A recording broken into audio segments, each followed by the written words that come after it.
A surprising turn of events that has stirred controversy in both royal and Canadian circles. Prince Harry's request for a private jet to return home after the conclusion of the Invictus Games in Vancouver has been firmly denied by Canadian authorities.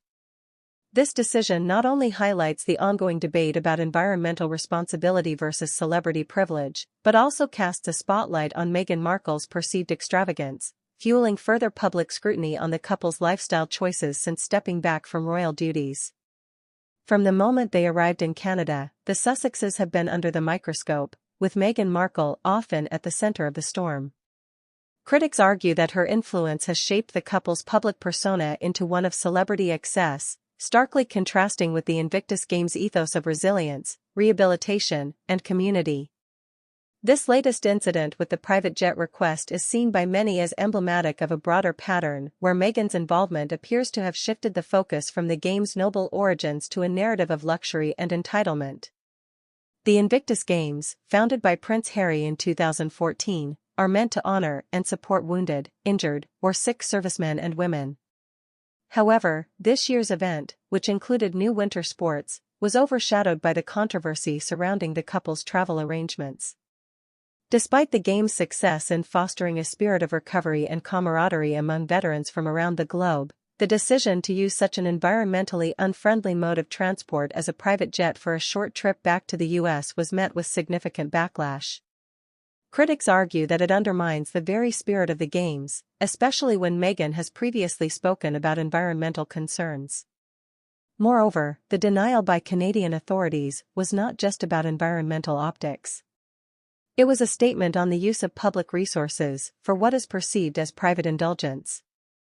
The Sussexes, who have publicly distanced themselves from the British taxpayer-funded security and lifestyle, were expected to manage their transportation independently following their departure from royal duties.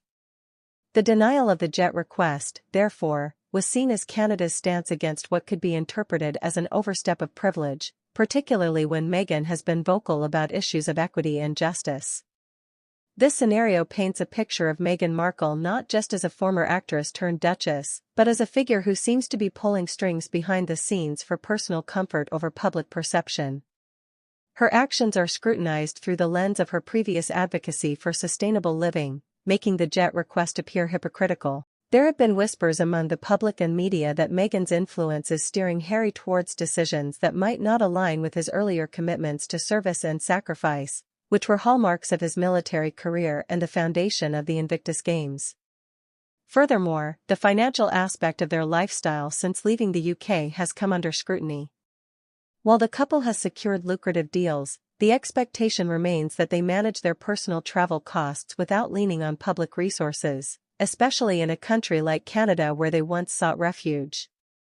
The public's memory of their brief stay in Canada before moving to California is still fresh, and the jet incident has reignited debates about their use of public services versus private wealth. The controversy has also sparked a broader conversation about celebrity influence in public events.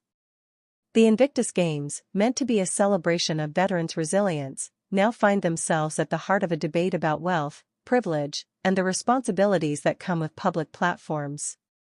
Meghan's role in this narrative is pivotal. Her advocacy for mental health and environmental issues is well documented, yet actions like these lead to questions about the authenticity of such commitments when juxtaposed with personal lifestyle choices. In response to the backlash, some supporters of the Sussexes have defended the couple, suggesting that the focus should remain on the Games' achievements rather than the mode of their departure. However, the narrative that has emerged paints Meghan as the driving force behind decisions that could be seen as contrary to the Games' ethos. This perspective is bolstered by her previous engagements where she has been central, often seen as steering the direction of their public appearances and initiatives.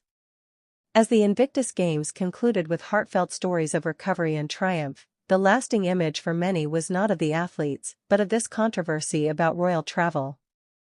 The decision by Canadian authorities to deny the jet request serves as a reminder of the public's growing intolerance for perceived double standards, especially among figures who leverage their platform for social good.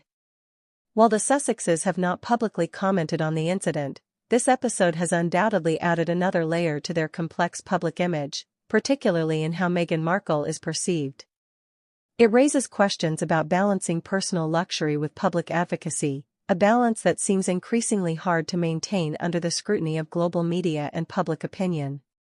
As the couple navigates their new life post-royalty, incidents like these continue to define their legacy, not just in terms of what they support, but how they live.